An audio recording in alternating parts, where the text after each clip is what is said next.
जैसे last class में आप लोगों को बताए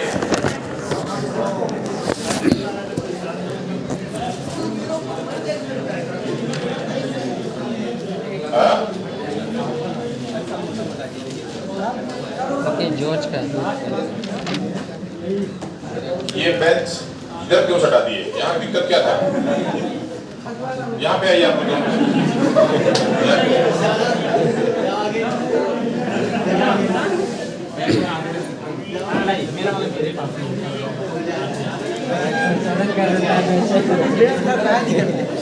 बेंच को वहाँ कीजिए,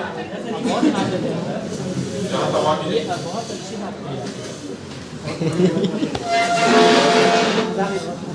वहाँ से यहाँ आइए।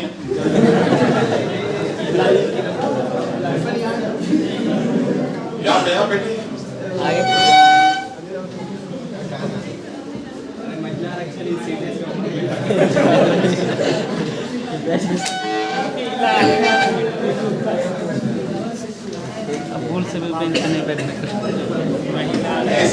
ऐसा नहीं है कि सारे बैक बेंचर्स महान होते हैं। मानते बैक बेंचर्स महान होते हैं, लेकिन सब नहीं होते हैं।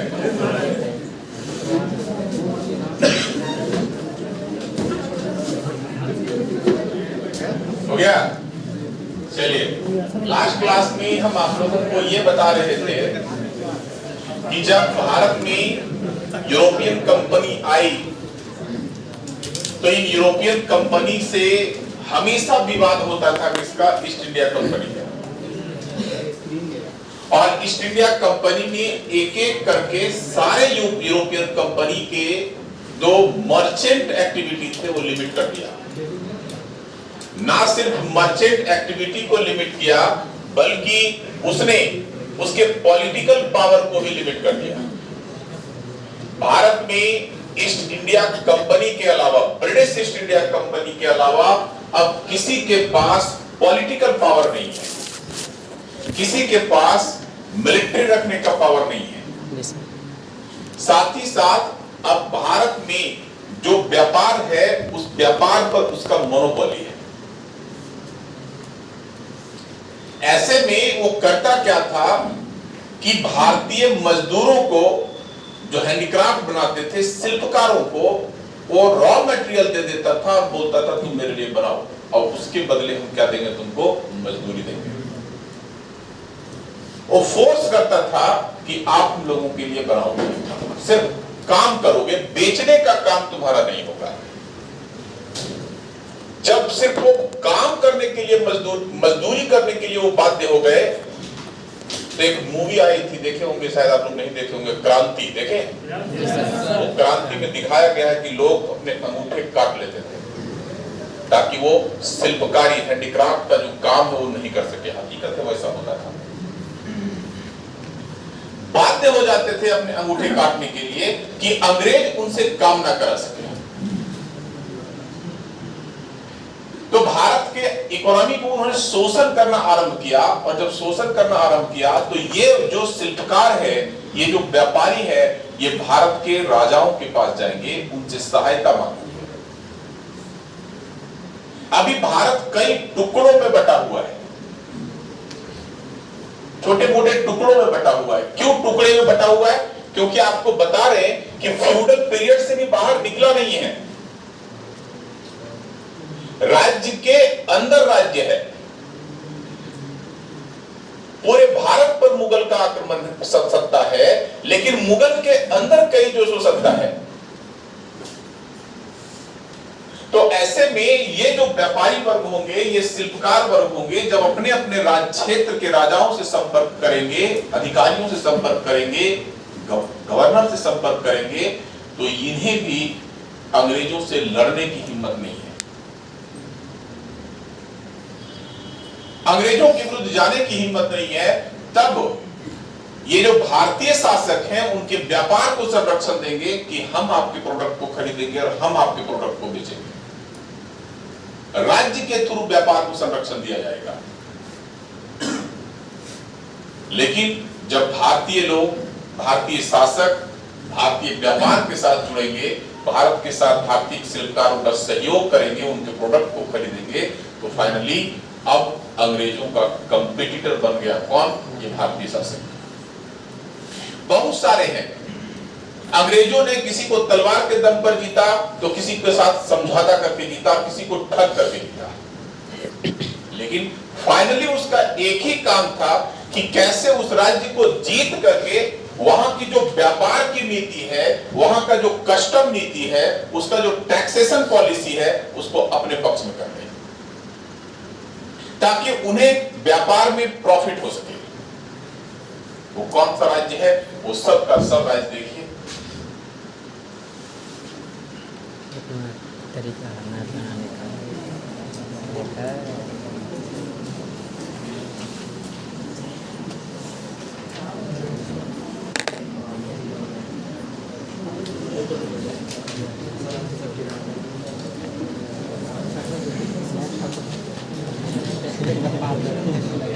ऐसे तो बनाना तरीका देखो बाबू, ऐसे है।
तो बनाना है।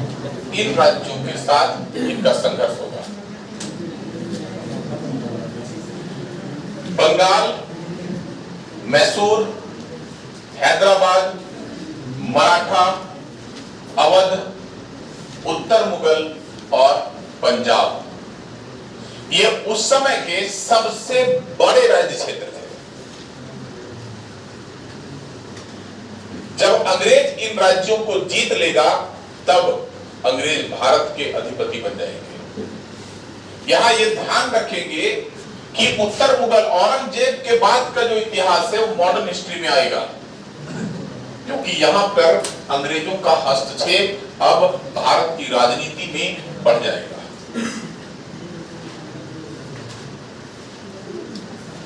यहां ये ध्यान रखेंगे कि एक समय यहां तक मुगलों का सत्ता था। आप बताए थे बीजापुर, गोलकुंडा, बीदर, ये सब इसके अधीन थे। दूसरा चीज काबुल, कंधार था। लेकिन अब देखिए मुगलों का सत्ता सिर्फ यहीं तक सीमित रह गया। ऐसा नहीं है, अवध भी मुगलों के नाम पर शासन करेगा, बंगाल भी मुगलों के नाम पर शासन करेगा, लेकिन इसका ऑटोनोमस अथॉरिटी रहेगा। ये निर्णय अपने नाम पर लेगा, वैसे ही जैसे दिल्ली सल्तनत खलीफा के नाम पर शासन करता था, लेकिन सत्ता उसी के नाम पर थी। सत्ता का संचालन, सत्ता की शक्तियों को वो खुद जो है सो क्या करता था, मैनिपुलेट करता था। तो कैसे अंग्रेजों ने इन सब राज्यों पर अधिकार किया, एक एक करके समझते हैं। पहला जो है वो है बंगाल। यहां से इतिहास उनका शुरू होगा। तो चलिए हेडिंग दीजिए बंगाल। सर एक सेकंड सर।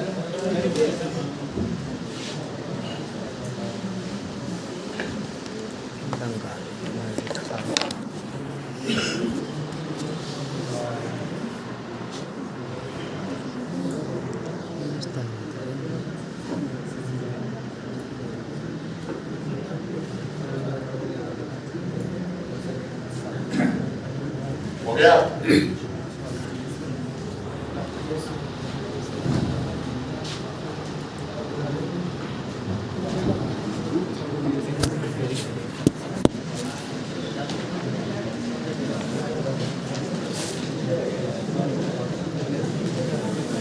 बंगाल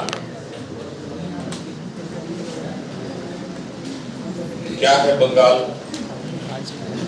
बंगाल जो है, ध्यान रखेंगे कि ये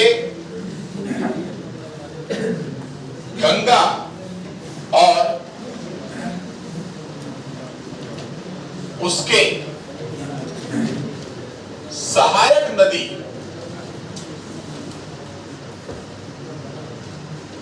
नदियों का क्षेत्र है।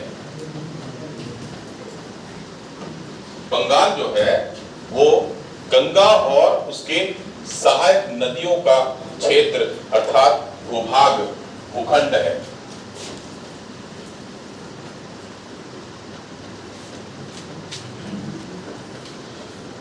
ऐसे में यह उपजाऊ भूमि है।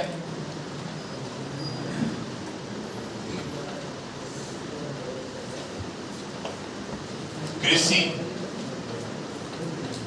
भूराजस्व, ये सब से आप खुद कंक्लूजन निकाल सकते हैं कि क्या हुआ होगा।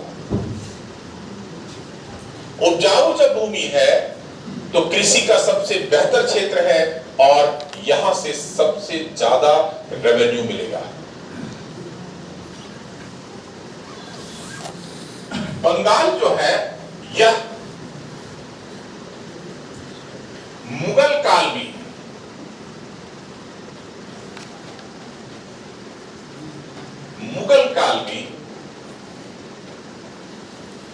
सबसे धनी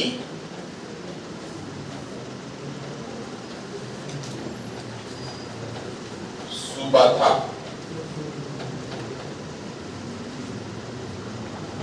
मोस्ट डेवलप्ड सूबा, province during the period of Mughal empire.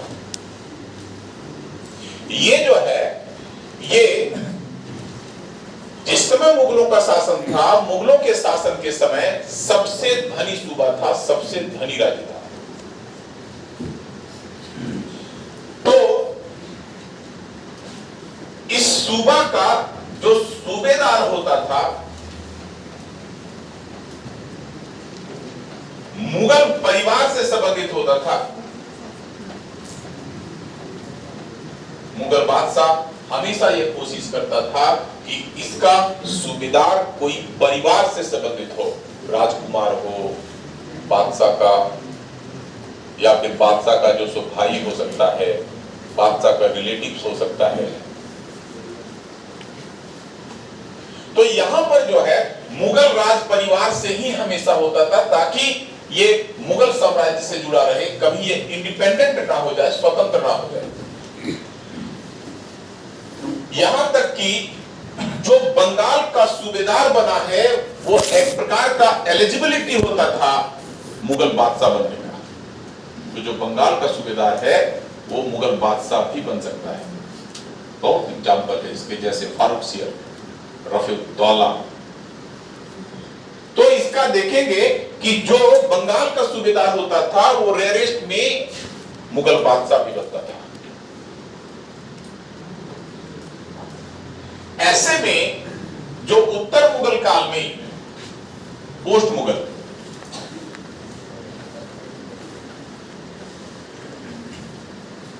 Post Mughal काल में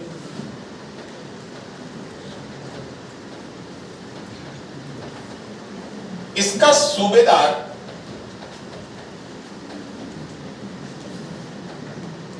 कौन बनता है?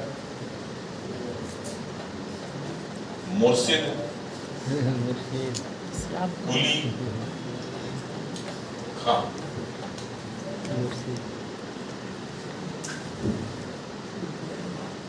इसके काल में मुर्शिद कुली खां जो है वो बंगाल का सूबेदार बनता है। और बंगाल का सूबेदार इसे बनाया किसने? तो मुगल बादशाह, क्या नाम था उसका? फारूक सियर। फारूक सियर। मुर्शिद कुली खां के पहले फारूक सियर स्वयं बंगाल का नवाब बंगाल का सूबेदार था। लेकिन जब फारुखसियर मुगल बादशाह बनता है तो फारुखसियर ने मुर्शिद कुली खां को बंगाल का सूबेदार बना दिया। कब?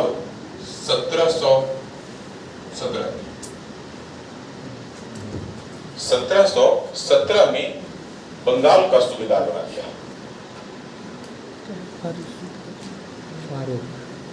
ऐसे में मुर्शिद कुली खां एक चतुर और कुशल सेनापति के साथ साथ प्रशासक भी था। इसी योग्यता के कारण फारुखसियर इसको बंगाल का सूबेदार बनाता है। लेकिन जिस समय फारुखसियर मुगल बादशाह था उस समय, जिस समय ये मुगल बादशाह था उस समय बंगाल में बंगाल नहीं, मुगल साम्राज्य में दो भाइयों की चलती थी। ठीक है, बंगाल में जो है वो दो भाइयों की चलती थी, अब्दुल्ला और हुसैन। ये जो दो भाई हैं, इन दोनों भाइयों को सैयद बंधु, सैयद बंधु, इसे सैयद बंधु के नाम से जाना गया है, सैयद ब्रदर्स के नाम से जाना गया। कौन कौन? तो अब्दुल्ला और हुसैन, अब्दुल अली और हुसैन अली।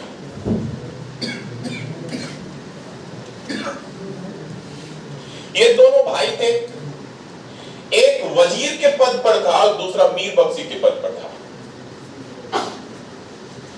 ये इतने ताकतवर थे कि मुगल बादशाह की चलती नहीं थी इनके पास। एक के बाद एक लगभग 5 मुगल बादशाह को इन्होंने मार दिया। ऐसा स्थिति उत्पन्न हो गया कि जो हरम की महिलाएं थी, जो मुगल हरम था उसकी जो महिलाएं थी, वो अपने पुत्र को मुगल बादशाह बनाने से डरने लगी। स्थिति ऐसी हो गई। इसीलिए सैयद जो बंधु है, ये सैयद बंधुओं को कहा जाता है किंग मेकर। किंग मेकर, नृप निर्माता। भारतीय इतिहास में किंग मेकर के नाम से जाना जाता है कौन? सैयद बंधु। और कभी क्वेश्चन पूछेगा कि सैयद बंधु किस काल से संबंधित है, तो ये मुगल काल से संबंधित है। इसने जहांदार शाह, फारुखसियर, रफीउद्दौला, रफीउज्जर्रात, इन सब की हत्या कर दी और 5वां व्यक्ति को मोहम्मद शाह को मुगल बादशाह बनाता है। अर्थात 2 साल में 4 मुगल बादशाह, 5 मुगल बादशाह बनते हैं। 17 से 19 के बीच में 5 मुगल बादशाह बनते हैं और इन्होंने अगला मुगल बादशाह बनाया किसको? मोहम्मद शाह। इन्होंने अगला जो मोहम्मद शाह को मुगल बादशाह बनाया। मोहम्मद शाह जो है ये विलासी जीवन जीता था, लग्जरियस लाइफ जीता था। प्रशासन पर इसकी पकड़ कमजोर थी। लेकिन जिस समय ये शासन कर रहा था, इसके कुछ वफादार अमीर मिल गए जो इसको सहायता कर सके। मोहम्मद शाह ने अमीरों के सहयोग से, अमीरों के साथ मिल करके इन दोनों भाइयों की हत्या करवा दिया। अब जब दोनों भाइयों की हत्या हो गई, तब एक तो रकम से तो मुगल सत्ता को तो बचा करके रखे हुए वो दोनों, इसके नाम से डर है कि कोई मुगल से अलग ना हो जाए। लेकिन जब उन दोनों की मृत्यु हो जाएगी तो इसके शासन काल में मुगल साम्राज्य बिखरना शुरू हो जाएगा। और जब बिखरना शुरू हो जाएगा तो मोहम्मद शाह के काल में 3 बड़े राज्य बने टूट कर। पहला बंगाल, किसने बनाया? मुर्शिद कुली खां। मुर्शिद कुली खां। दूसरा अवध, किसने बनाया? सर आदत खान। और तीसरा हैदराबाद। ये किसने बनाया? तो चिन किलीज खान, चिन किलीज खान। ये जो मुर्सादत खां है, इस शहादत नहीं, सआदत खां को बुरहान उल मुल्क भी कहा जाता है।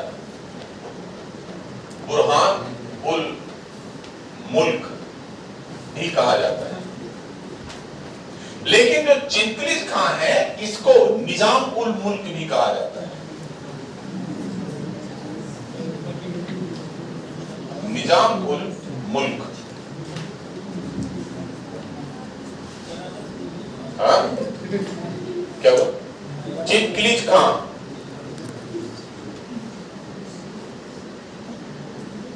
पहले लिख लीजिए, फिर बोर्ड चेंज करते हैं।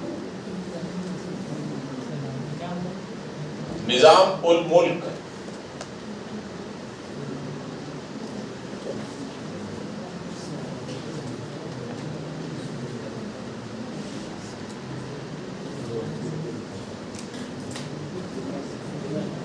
हो गया? हाँ, देखिए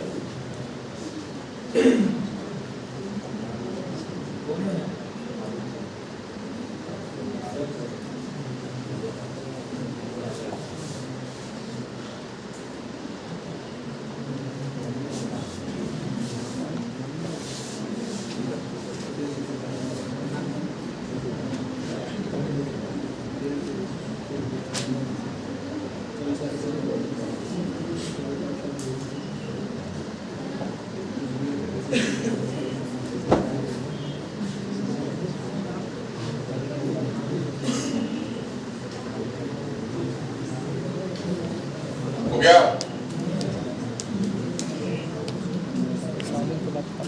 जामुन मुल्क,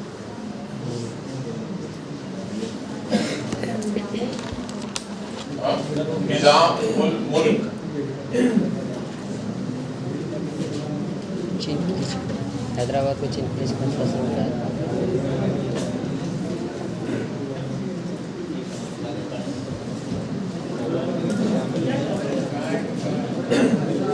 बुरहान उल मुल्क क्या था? अरे सआदत खां का नाम था, टाइटल था, और निजाम उल मुल्क चिनकिलीज खां का टाइटल था।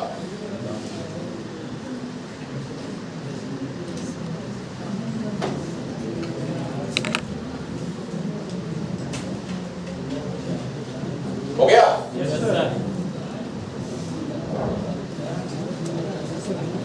ऐसे में कभी क्वेश्चन पूछेगा कि किस मुगल बादशाह के काल में स्वतंत्र बंगाल राज्य की स्थापना की गई? मोहम्मद शाह।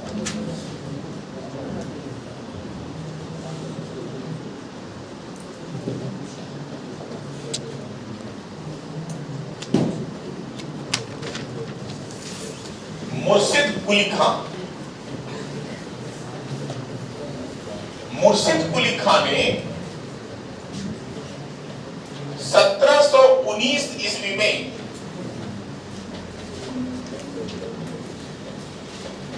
स्वतंत्र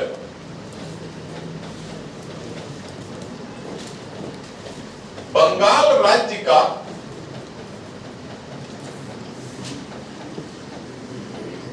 स्थापना किया, और यह बंगाल का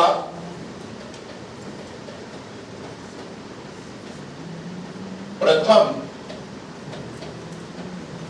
नवाब था। ये जो है, ये बंगाल का प्रथम नवाब था, first Nawab of Bengal. Murshid Quli Khan was the first Nawab of Bengal. अब ये सूबेदार नहीं कहलाएगा, क्यों? क्योंकि इसने स्वतंत्र जो है सो राज्य की स्थापना की है, और यह बंगाल का पहला नवाब था यहां ये ध्यान रखेंगे कि जब इसने मंगोलों से बगावत कर दिया तो बगावत के बाद इसने दो काम किया। सबसे पहले तो इसने एक नया शहर बसाया। कौन सा? तो नया जो शहर है वो है मुर्शिदाबाद। मुर्शिदाबाद, और इसे अपना राजधानी भी बनाया। इसे अपना राजधानी बनाया।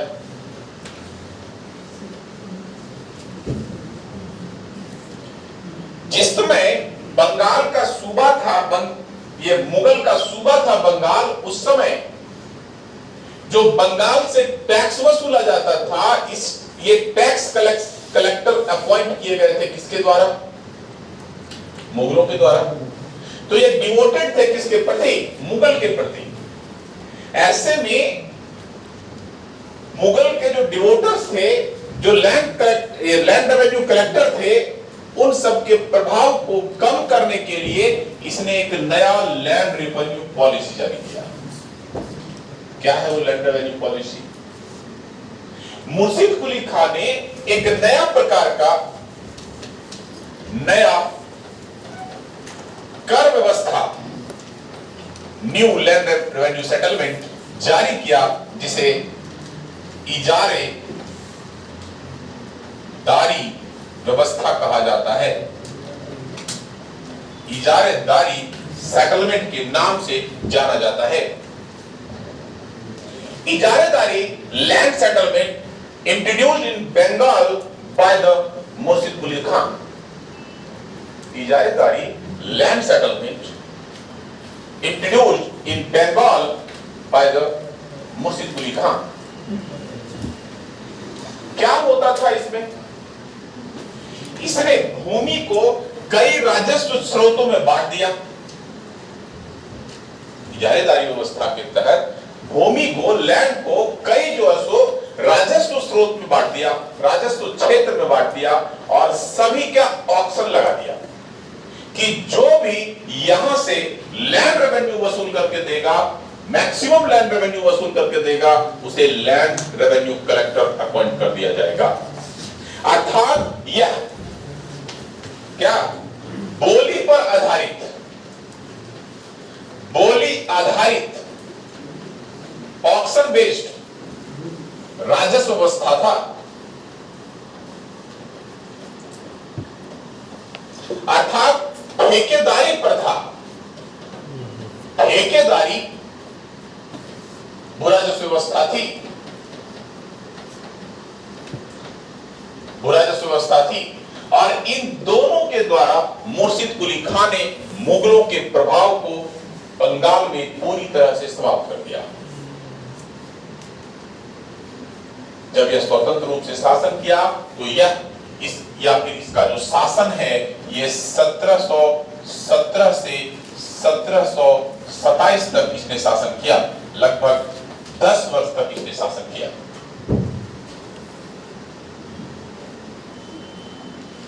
मुर्शिद कुली खान का कोई पुत्र नहीं था।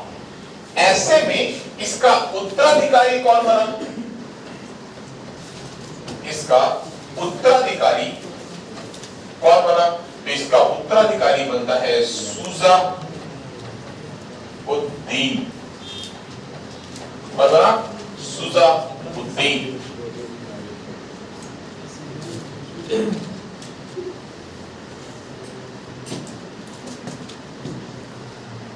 शुजा उद्दीन मुर्शिद कुली खान का क्या है?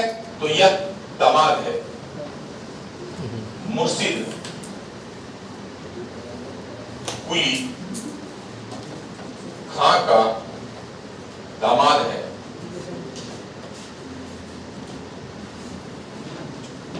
शुजाउद्दीन जो है ये मुर्शिद कुली खान का दामाद है। हो गया?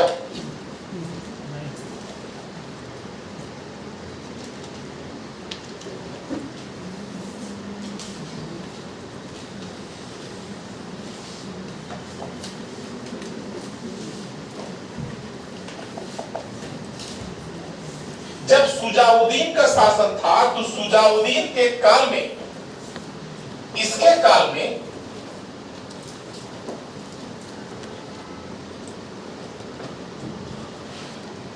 मुगल बादशाह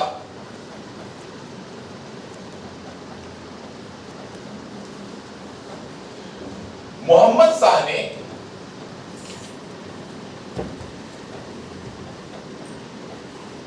ने क्या किया? सुजाउद्दीन जब बंगाल का नवाब था, दूसरा नवाब जब बना, तो मोहम्मद शाह ने क्या किया? मोहम्मद शाह ने इसे बिहार की दीवानी दे दी।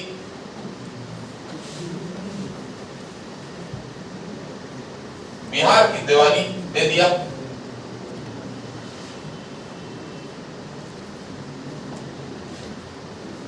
अर्थात बंगाल में बिहार को क्या किया? मिला दिया गया।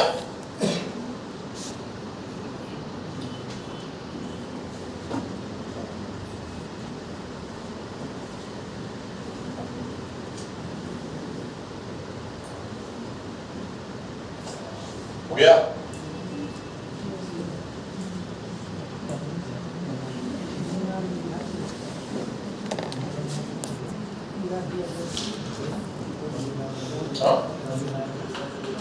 कब मिलाया गया? 1729।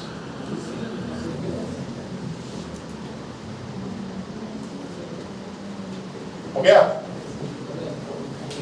सुजाउद्दीन का उत्तराधिकारी कौन बना?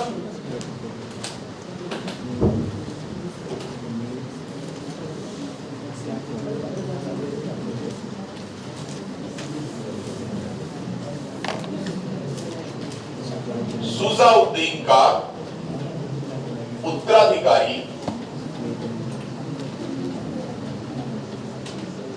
सरफराज बना। कौन बना? सरफराज।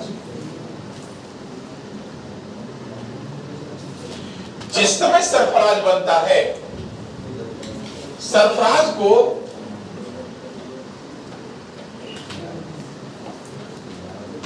मोहम्मद शाह ने उड़ीसा का दीवानी प्रदान कर दिया।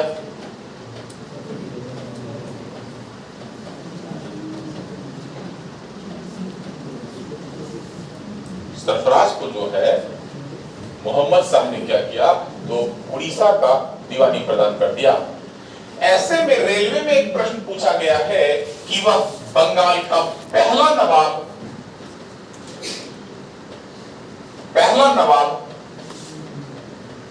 जिसने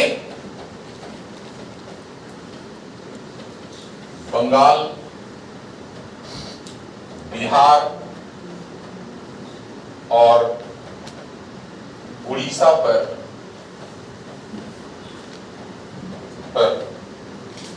एक साथ शासन किया। क्वेश्चन पूछ सकता है कि संयुक्त बंगाल, बिहार और उड़ीसा पर शासन करने वाला पहला नवाब कौन है? कौन है? सरफराज।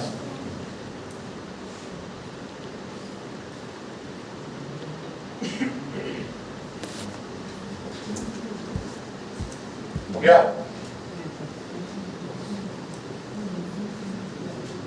सरफराज ने अपने शासन काल में एक गलती कर दिया। क्या गलती किया? सरफराज ने इसने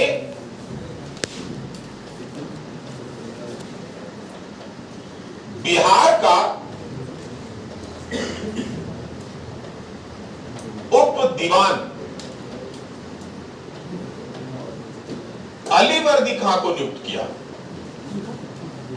अलीवर्दी खां को बनाया। अलीवर्दी खां appointed as सब दीवान of Bihar by the Sarfaraz खां। तो इसने अलीवर्दी खां को उप उपदीवान बनाया, और जब उपदीवान बनाया तो इसने बिहार में अपनी शक्ति बढ़ा ली।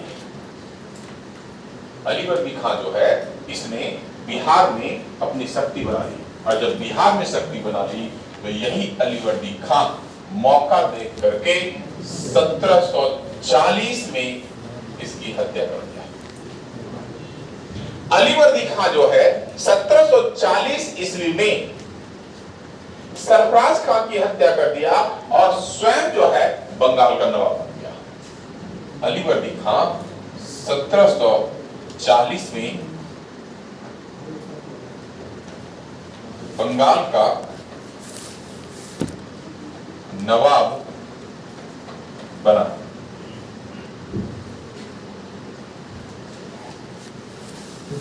अलीवर्दी खां became as the Nawab of Bengal in 1740।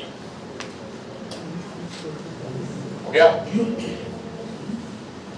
जब वो बंगाल का नवाब बनता है तो इस समय तक याद है 1725 बताए थे, बंगाल में पहुंच चुके हैं फ्रांसीसी और अंग्रेज। बंगाल में लड़ भी रहे हैं फ्रांसीसी और अंग्रेज,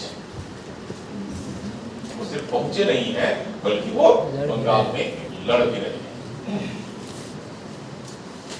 हम आप लोगों को बताए थे कि जब ये बंगाल में पहुंचेंगे तो बंगाल पर व्यापार के अधिकार को लेकर के जब ये दोनों कंपनियों में युद्ध होगा, संघर्ष होगा, तो युद्ध में कभी व्यापार होगा नहीं होगा। तो अलीवर्दी खां इन दोनों कंपनियों के बीच डिस्टेंस बना करके रख सके, ये हमेशा प्रयास किया। अलीवर्दी खां यूरोपीय कंपनियों को बंगाल में हमेशा विनियमित करके रखा, रेगुलेट करके रखा, उन लोगों को भय बना करके रखा, लेकिन स्वयं भी डरता था कि कहीं ये हम पर अटैक ना करे। ऐसे में अलीवर्दी खां जब बंगाल का नवाब बना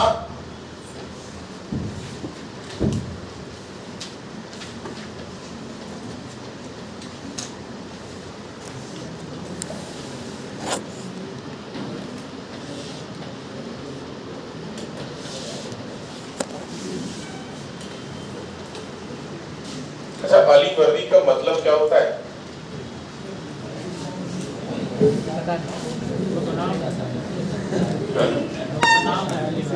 नाम है, हर नाम का मीनिंग होता है, ऐसे थोड़ी क्या है? शहीद का चोला, अली शहीद हो गया था ना, वर्दी मतलब वस्त्र, वो शहादत का वस्त्र जिसे अली ने पहना था। क्या होता है शहीद का चोला? कफन। तो ऐसे में अलीवर्दी खां जब बंगाल का नवाब बना तो इसने कंपनियों को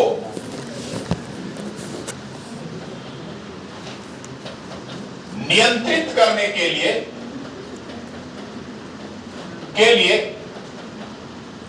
उनके कार्य क्षेत्र निर्धारित कर दिया कि किस कंपनी का कौन सा टेरिटरी होगा, इसने बांट दिया। इसने सभी कंपनियों के, खास करके ब्रिटेन और फ्रांस जो ईस्ट इंडिया कंपनी है, ब्रिटिश और फ्रेंच ईस्ट इंडिया कंपनी है, इसके व्यापार क्षेत्र को निर्धारित कर दिया। और निर्धारित करने के बाद इसने यूरोपीय कंपनियों को,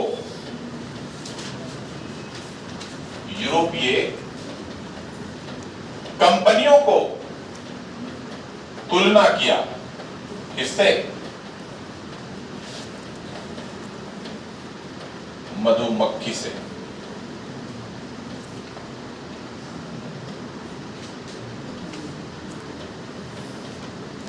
इसने यूरोपीय कंपनियों की तुलना किया किससे? तो मधुमक्खियों से।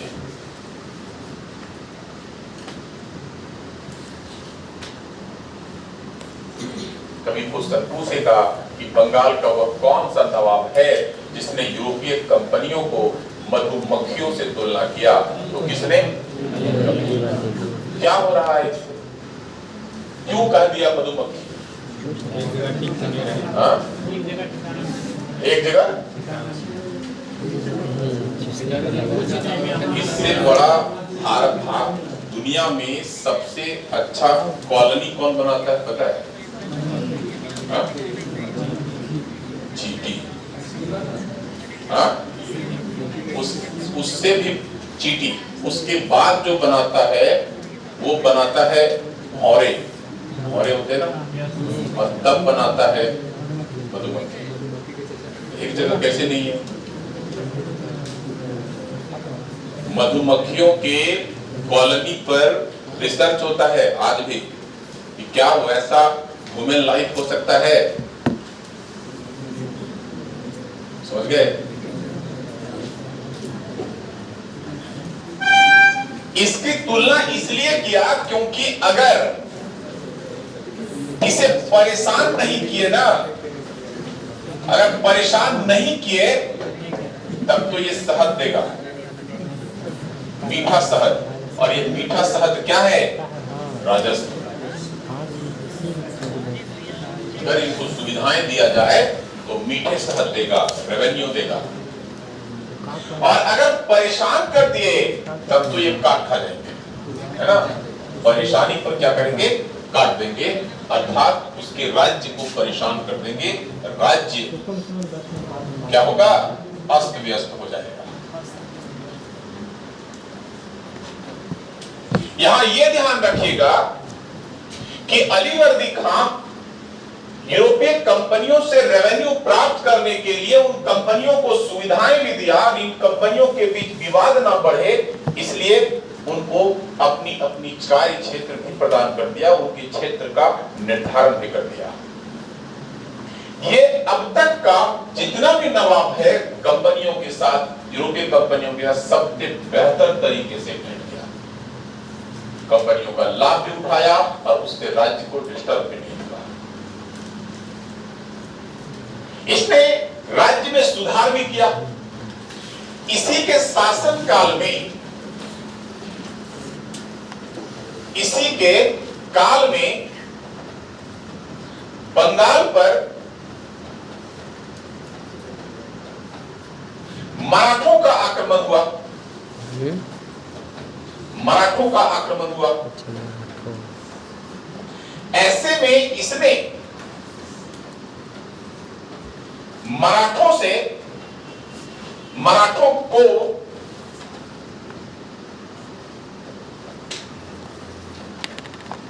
चौथ नामक कर देना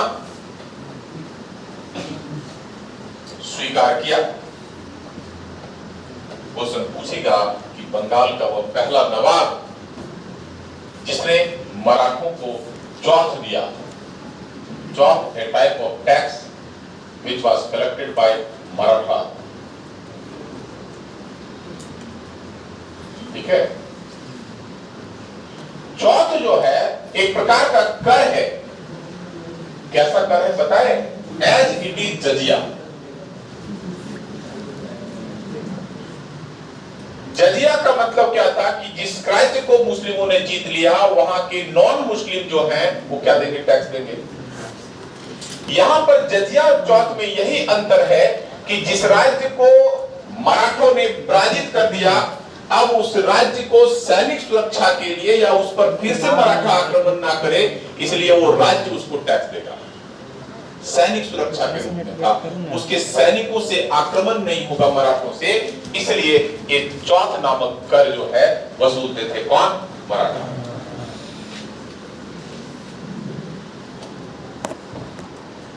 अलीवर्दी खां का कोई पुत्र नहीं था।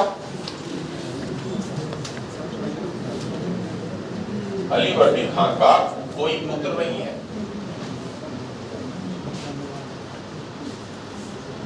अलीवर्दी खां के सिर्फ 3 ही पुत्री थी और पहली पुत्री का नाम है घसीटी बेगम।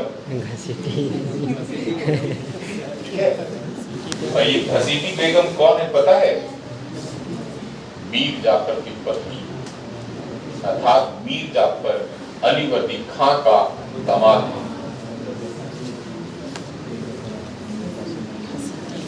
अलीवर्दी खां का 3 बेटे हैं। सबसे बड़ी बेटी है घसीटी बेगम जिसका पति है मीर जाफर। दूसरी जो बेटी है उसका विवाह हुआ है पूर्णिया के नवाब से और पूर्णिया का नवाब का पुत्र है स्वाकत जंग। बेटी का नाम इतिहास में नहीं है, ठीक है। और तीसरी जो बेटी है, सबसे जो बेटी है, सबसे छोटी जो बेटी है अमीना बेगम, उसी का पुत्र है सिराजुद्दौला। ऐसे में तीनों बेटियों के संतानों में जो सबसे ज्यादा प्रिय जो था अलीवर्दी खां का वो था सिराजुद्दौला। सिराजुद्दौला को अलीवर्दी खां अपने ही यहां रखता था। सिराजुद्दौला अलीवर्दी खां के संरक्षण में पल बढ़ रहा था और संरक्षण में जब पल बढ़ रहा था तो ऐसे में उदंड भी था। बलबन नहीं था ये कि अपने बच्चों को स्ट्रिक्टली रखेगा, ये थोड़ा लिबर्टी दे रखा था, इसीलिए सिराजुद्दौला उदंड भी था। सिराजुद्दौला से सब कोई जलते थे। घसीटी बेगम जलती थी, मीर जाफर जलता था, उधर स्वाकत जंग भी जो ईर्ष्या रखता था। मीर जाफर और घसीटी बेगम का पुत्र है नज्म उद दौला, जो बताए थे आप लोगों को कि वो बंगाल का अंतिम नवाब था। मीर जाफर का 2 बेटा था, मीरन और नज्म उद दौला। ये दोनों भी सिराजुद्दौला से ईर्ष्या रखते थे। सिराजुद्दौला के खिलाफ सब षड्यंत्र करते थे, लेकिन जब 1555 ईस्वी में अलीवर्दी की स्थिति खराब होने लगी तो उसने सिराजुद्दौला को अपना उत्तराधिकारी घोषित कर दिया। 1755 ईस्वी में सिराजुद्दौला को अलीवर्दी खां ने अपना उत्तराधिकारी घोषित कर दिया।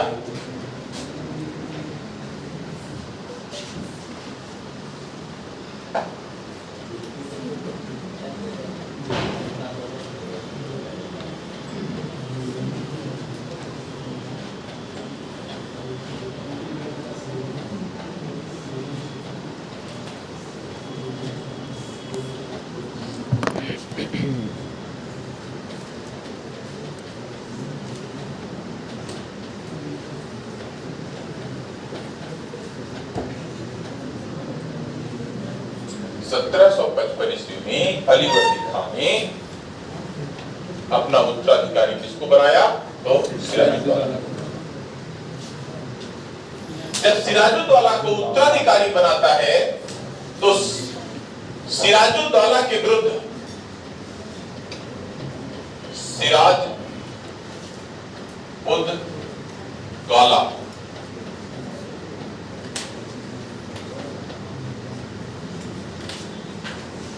ये सिराजुद्दौला के विरुद्ध, इसके विरुद्ध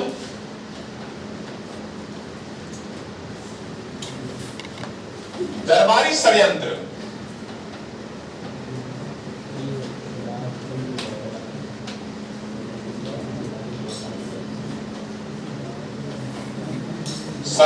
होने लगा। और इसमें शामिल कौन था? तो इसमें शामिल था कि घसीटी बेगम,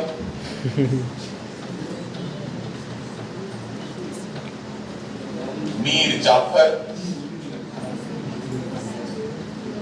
शौकत जंग,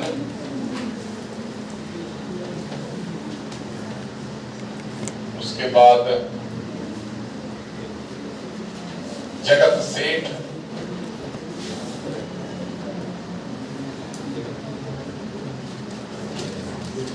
और मदन लाल बैंकर। ये सब के सब जो है इसके खिलाफ है। इसके खिलाफ तो सिराजुद्दौला के खिलाफ। कितना दिन टिके मेरे भाई? सिराजुद्दौला भी इन सब से परिचित है। ये सब के सब इसके खिलाफ षड्यंत्र कर रहे हैं।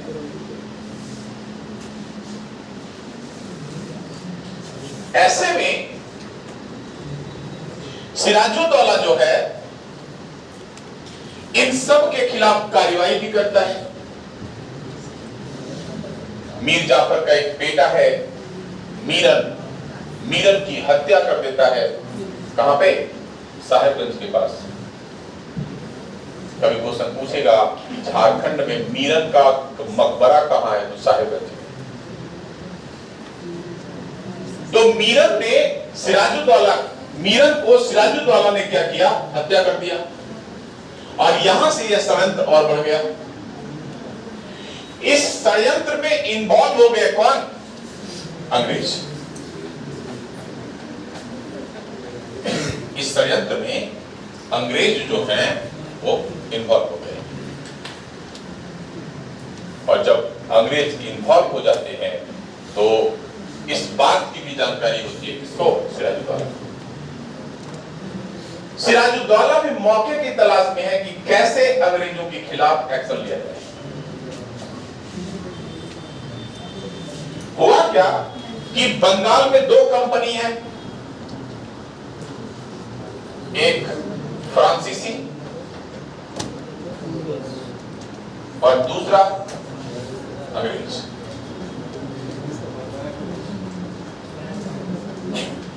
फ्रांसीसियों ने चंद्रनगर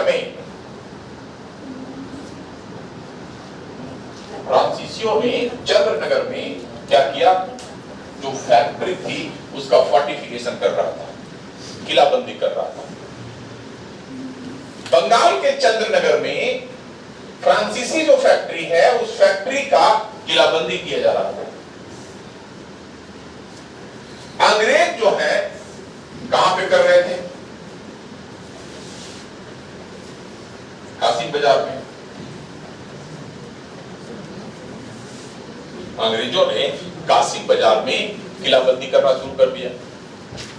और जब ये दोनों बात की जानकारी हुई सिराजुद्दौला को, तो सिराजुद्दौला ने दोनों को नवाब के रूप में आदेश दिया कि अपनी अपने फैक्ट्री की किलाबंदी को बंद कर दो। बिना नवाब के आदेश के किसी भी कंपनी के द्वारा अपने फैक्ट्री का किलाबंदी नहीं किया जाएगा। जब यह आदेश गया तो फ्रांसीसियों ने चंद्रनगर के किलाबंदी को रोक दिया।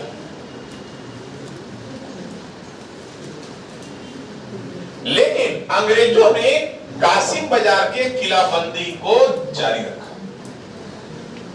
और जारी ही नहीं रखा बल्कि बोला कि अब जो बुनियाद हम दिए हैं ना, उस बुनियाद को नवाब के खानदान से भरेंगे तभी बंद करेंगे। निकला सिराजुद्दौला था पागल, बोले उधर था, एग्रेसिव था, पहुंचा, अब मारना शुरू किया सबको। किसी तरह से सारे अंग्रेज जान बचा करके बंगाल की खाड़ी में एक आइलैंड है, फुल्टा आइलैंड, सब वहीं छुप गए।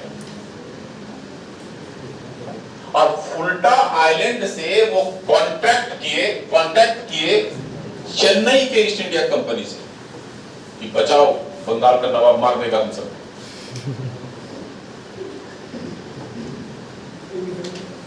चेन्नई से इन लोगों को रिसीव करने के लिए कि किसी तरह से पहले बचाओ इन लोगों को।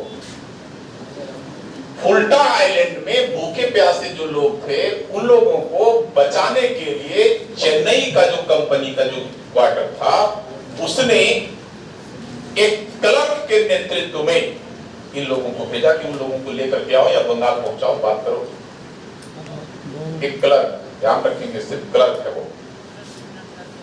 तो जैसा सिराजुद्दौला था वैसा वो क्लर्क भी था, और वही क्लर्क है Robert Clive.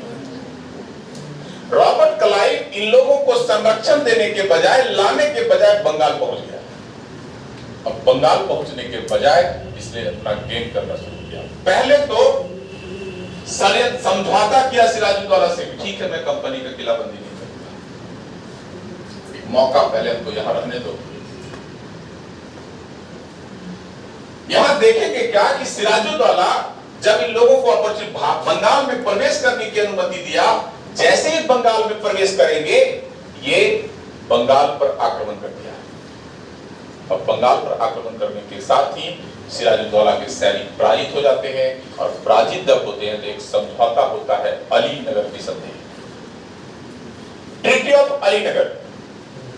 Treaty of Alinagar जब होता है तो ट्रीटी ऑफ अलीनगर के अनुसार सिराजुद्दौला ने अंग्रेजों को कासिम बाजार में किलाबंदी का राइट दे दिया, और यही सबसे बड़ा गलती था,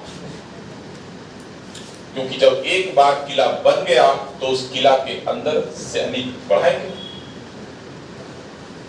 लेकिन रॉबर्ट क्लाइव से ये प्रॉमिस लिया कि जो उसके दुश्मन हैं उससे अंग्रेज संपर्क नहीं करेंगे।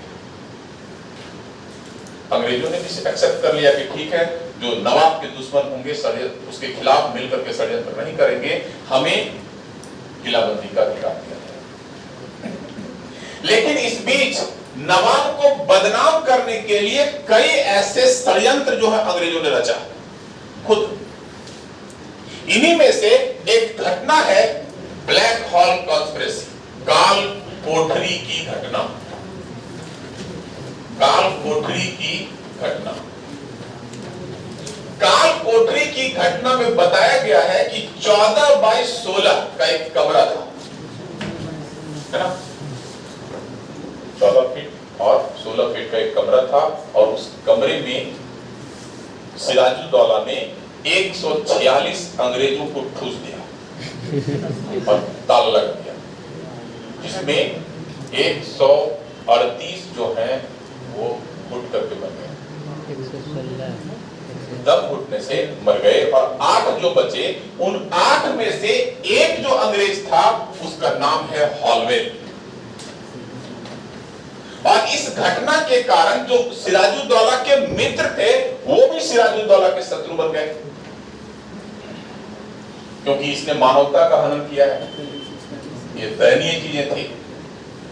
जब सिराजुद्दौला को बदनाम किया गया, सिराजुद्दौला को बदनाम ही नहीं किया गया बल्कि अब फिर से अंग्रेज इन सब के साथ मिल गए, तब अंग्रेजों ने क्या किया, अंग्रेजों के खिलाफ सिराजुद्दौला एक्शन लेता है, और वही एक्शन है बैटल ऑफ प्लासी। ठीक है, उसको यहाँ से नेक्स्ट क्लास में बताएंगे आगे तक। दीपक भगवत